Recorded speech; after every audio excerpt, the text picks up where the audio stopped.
Hey there, hey, it is Michelle with Brilliant Quest, and today I want to talk to you about something personal that I think that you might understand too, or thank you for just stopping by to listen. And I want to talk to you about why I can't keep a job. I said it. I said it out loud. I said the inward parts outside.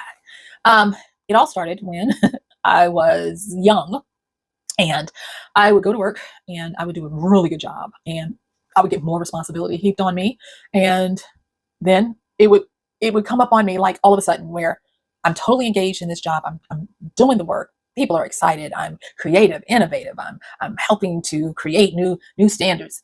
And then I would be over it. I'd be just done. I'm like, I don't want to do this anymore. And no matter how I would try, I couldn't make myself. And thus I would either, well, no, for the most part, I would quit. I didn't get fired too much, but I would quit. And I'd be like, I just can't do it. I can't stand it. I'm in the parking lot crying and trying to make myself go inside. And it wasn't good. And so I practiced staving off that feeling as long as I possibly could. The longest position I had in a job was it 7 years, and half of that time, or the greater part of that time, was masochism, making myself go in. Although the last thing I wanted was to be there. It would take me decades, many decades, to understand that my brain wasn't broken and I wasn't a total flake.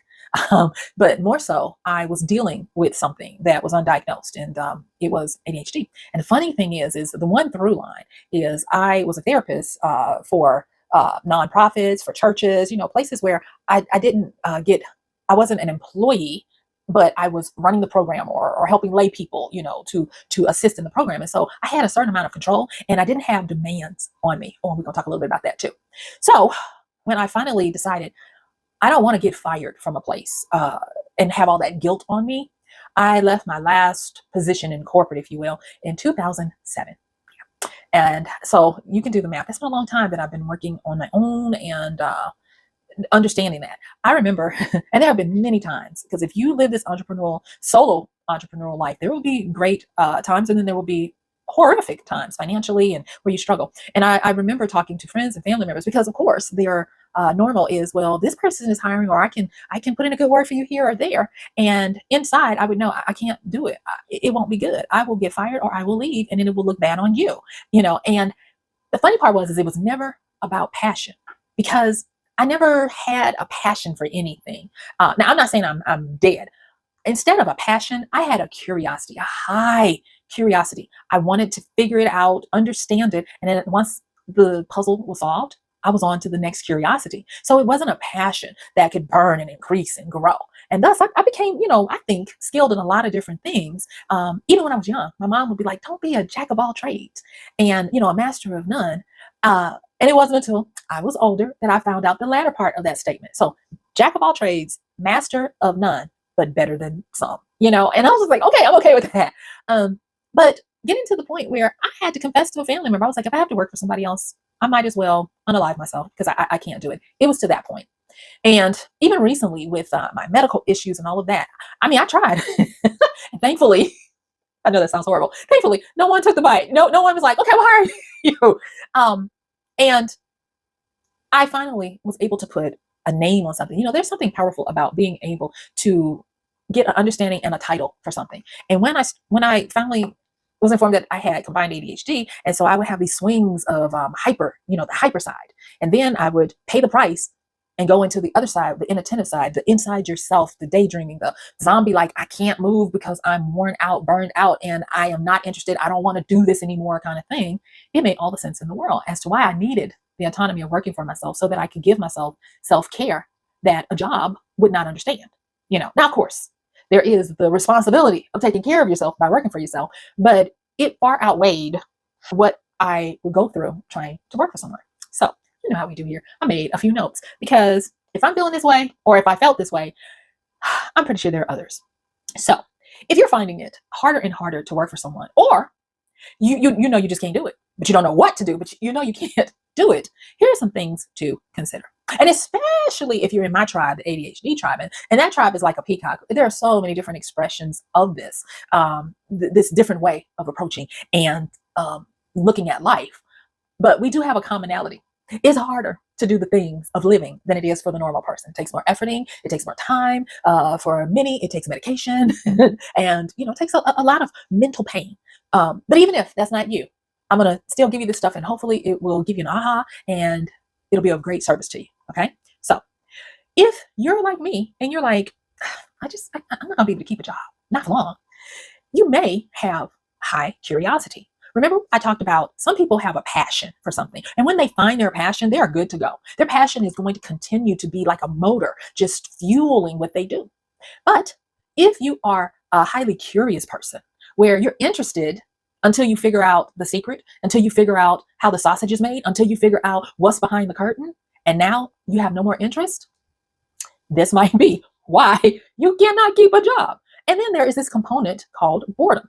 Now, when I was growing up, my grandma, who I adore, she did a good job in training us on how to deal with boredom. She would say things like, boredom is when your mind is running amok, when you're not giving your mind something constructive to do.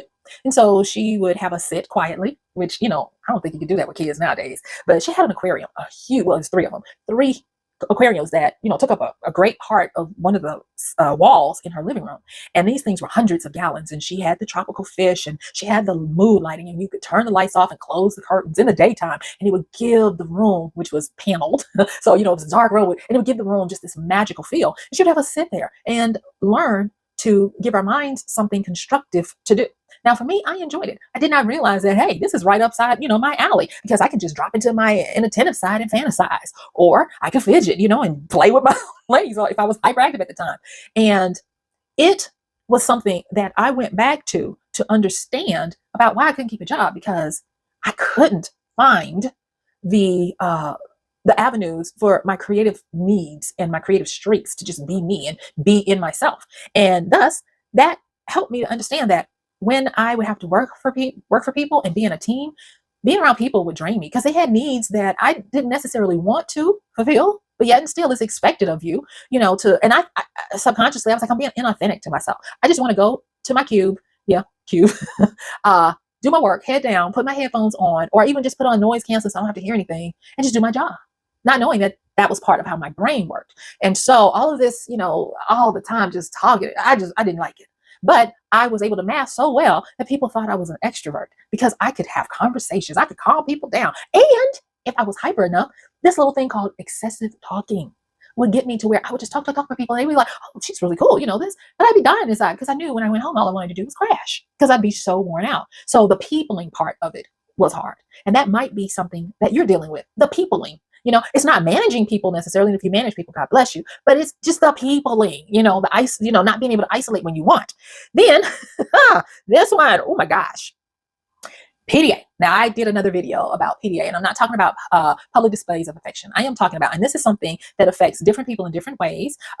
It became known in the autism community, but it affects people with burnout. It affects people with other issues with how they process their world. And what PDA is pathological demand avoidance. What it simply means is there's something in you instinctively that rebels against a task, a request, or something. And it doesn't necessarily have to be somebody outside of you making this request. It can be your own self. If you find yourself saying, now, I know I need to do that spreadsheet, I know I need to do my expense report, and you still don't do it, it could be this demand avoidance. If you are like me, from the church of the last minute, the procrastinators that put yourself into this, I got to get it done because the deadline is looming kind of situation, you might be a person that experiences PDA and hyper-focus dependency. Now, hyper-focus, now remember I told you, I got a side where I'm quiet, I want to recluse, I need my space, I can't people. But then there's this hyper side where I'm excessively talkative, I'm highly creative and actionable. And in that realm of that side of my brain lives hyperfocus. That's kind of like the guy from Limitless, where you can just get in a zone and, make me high, chink, seek me high from flow, happy. And to the point where you're like, I don't want to go to the bathroom, or your body didn't even tell you, you haven't gone to the bathroom all day, and you're just knocking it out and getting it done. And you're highly engaged and creative. You're coming up with good stuff. And thus, because it is so exhilarating and blissful to be in that state, it is something that you might tend to rely on too much. And that's what I did. I would usually procrastinate, knowing that I had this magic genie that I just rub the bottle, it comes out and gives me my wishes, and I knock out something great that the whole department is like, this is going to become the standard, but they don't know that it took me 2 all-nighters to complete it so that I could get it done, and at the detriment to my health, so you got that as well. Now, I'm going to repeat these, and I'm going to talk about a little bit about what to do in the meantime, in between time, and how to possibly migrate yourself out of this. Okay. So I'm going to repeat this. If you're finding like me that I just can't, this is why I can't keep a job for somebody else, or I can't work for somebody else. It may be that you have a high curiosity quotient. It's where you are highly engaged in something until you crack the puzzle. And I want to say this part. I learned this as an author. When I write, I love to include what we call mystery components to my stories. But did you know that a mystery is not really what we think it is? A mystery is something that really doesn't have an answer to it. It's a prevailing curiosity that should last through the generations. Like, what is the meaning of life? What really, on the truth, happens when we die? Those are mysteries. Puzzles are, who shot JR? Oh my God, that's from my childhood. But things that have a solution, and with enough sleuthing or time and place, the solution will present itself. And so the highly curious, we are suckers for the puzzle, whether we realize it or not. And a lot of times we'll take a job because it has a puzzle component. But once the puzzle is solved and all you're doing is just going back through the motions of solving the puzzle every day, that gets into boredom. And thus, that is not passion. That is high curiosity. Curiosity is made to be satisfied, and then you want to move on to the next thing. So if that's you, that might be why you can't keep a job. And when I say can't keep a job, I'm not talking about that you get a job and can't keep it. A lot of times, people like us, we have people begging us to stay when we're like, I gotta go. And they're like, I thought you were happy. I'm like, no, I can't stay. Not another minute. I'll give you 2 weeks if you require it, but I gotta go. Because in yourself, you're slowly dying. You're sitting in the parking lot giving yourself pep talks to get up and go inside. So there's that. The next one is your, and I talked more about the peopling, but the inattention, I need to make sure I stress that one. That's where you zone out. You find yourself daydreaming, fantasizing, thinking about anything but work. And you're like, I have lost track of time. And I've been sitting here on this same screen of this Excel sheet for hours. That's where it is hard to do the work for others because your mind is not engaged and you don't have any heart for it. Or you might be like me, and that's just how your brain is set up, So there's not enough compelling attributes to the job to keep you engaged. And so it becomes a fight with yourself every day and sometimes every minute. Some of y'all might be like, if you can't say amen, say ouch. You might want to write that in the comments. And then the next one is, like I said before, depending on hyperfocus to slide into third at the last minute with something great and creative and innovative. And thus you believe that everything that you do, if you can't make yourself do it because you're daydreaming or you're bored, then I'll just put myself in a high stressful situation and pull some all-nighters to pull it through. And thus you start depending more and more on hyperfocus. And hyperfocus is a bullet train to burnout. It is a bullet train to just being comatose. You can't do anything. So you can't live and make your livelihood by depending on hyperfocus. All right. Then the next one is PDA. That is where you have that demand avoidance, where there's stuff you need to do. And that's the thing. If you find yourself saying, I should do, I need to do, and you don't do them over and over and over, or it gets to the point where you're going to get in trouble. You're going to make pass a deadline. Or like this one comes to mind because I knew somebody that had PDA and dealt with this. It was something about turning in expense reports. They hated to do it. And they said it was because of how they had set it up. It was a convoluted process and they were meticulously evaluated. And if you did one little thing wrong based on somebody's subjective observation, you couldn't get paid. And so they would wait to the last minute. So sometimes they would wait past the deadline and couldn't get paid. And thus they ended up giving their job free loans because they would have paid for something that the job should reimburse them for, and they couldn't make themselves do it. That's an example of external PDA. But what about the internal PDAs with the job, where you say, life would be so much simpler if I just went on and packed my lunch for the week so that I don't spend too much money going out to lunch every day. The wear and tear on my car, sitting in the drive-through, being stressed out by the time I get back, having to eat at my desk while I go to work, and all the different things. And yet still, you don't pack your lunch and you continue to do this.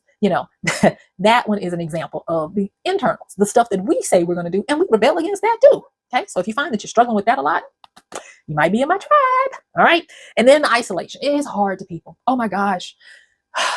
You're misunderstood because people think that you like them and you don't. You're just really good at communication.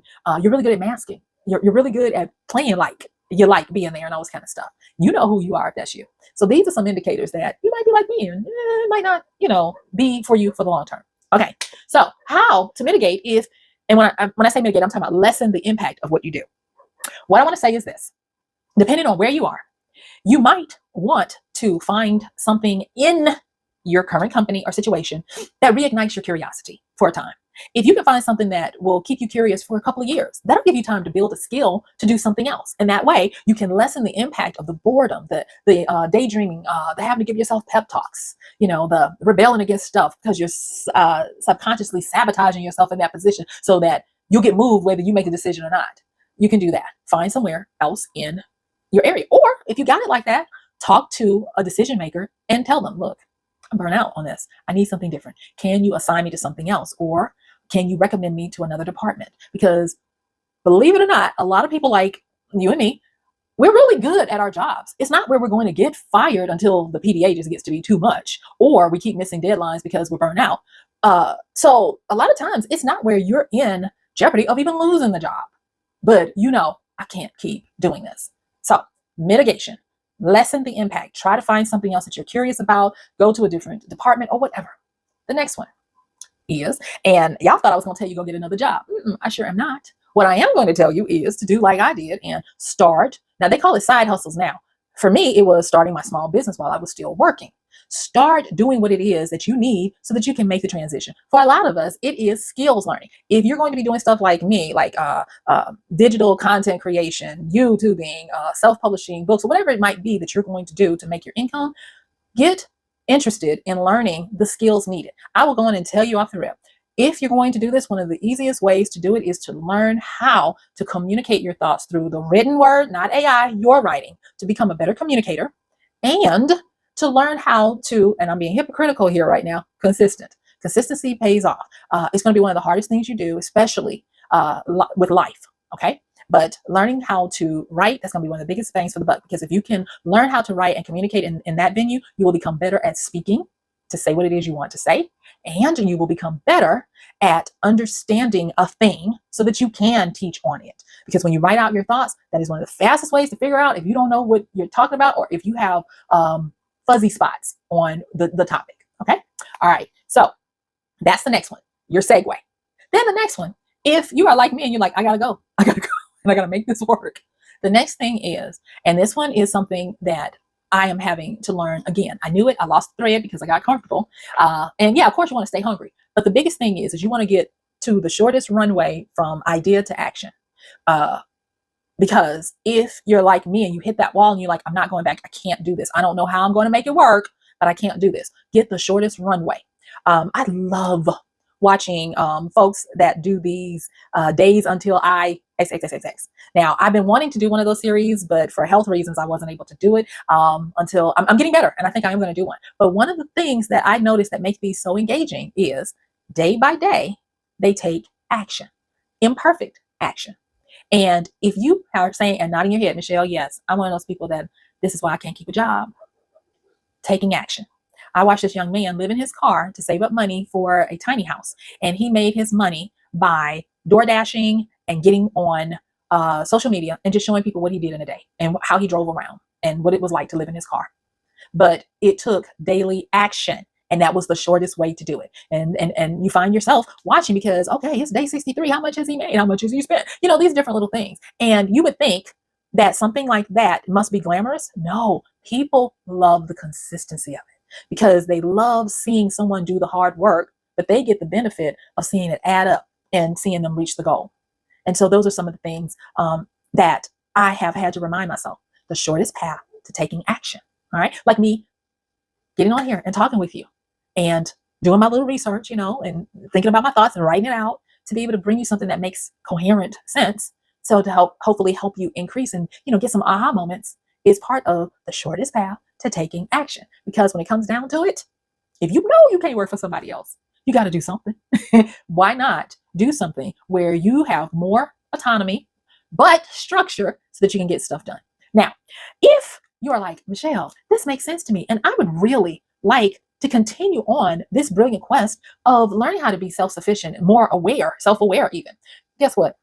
At the time of this recording, I currently have a brilliant quest community. And if you are interested in joining, there is a link in the description.